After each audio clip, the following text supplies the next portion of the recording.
আজকে আমরা এখানে যারাই এসেছি আমরা কেউ কোটিপতি না, আমরা সবাই রিক্সা চালিয়ে আমাদের জীবিকা নির্বাহ করি।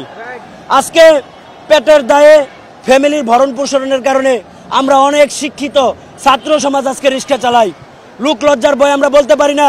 আজকে আমরা এখানে এই যে আমার শ্রদ্ধেয় বড় ভাই সে তিতুমির কলেজের স্টুডেন্ট, সেও রিক্সা চালায় তার পরিবার পরিচালনা করার জন্য। আমি আমির জান কলেজের একজন স্টুডেন্ট, আমিও রিক্সা চালাই আমার এই পরিবার পরিচালনা করার জন্য। দেখেছেন কি হৃদয় বিদারক, আখমে আসু আগায়া আসে নাই, আসে নাই। আচ্ছা এদিকে যে কান্দন তো আসছে না, আপাতত আমার আপনি এনে কান্দা দেন না। হচ্ছে হারাম জাদা রিক্সাওয়ালা সাজিছু, তোর রিক্সা তোর পুচ্ছে দিয়ে হান্দাই দিমু।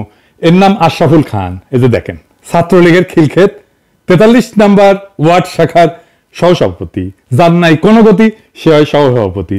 এইটা সাহেব দেখানোর কাজ কাম গুলো দেখান না, ওই যে সহসভাপতি সেটাও দেখেন না ওর আওয়ামী লীগের কাজ কাম। ওই যে রিক্সাওয়ালা সাজিছে কত বড় মিথ্যা কথা কয়।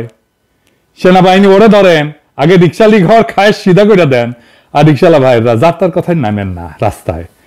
সমস্যা আছে, আমরা তো আছি।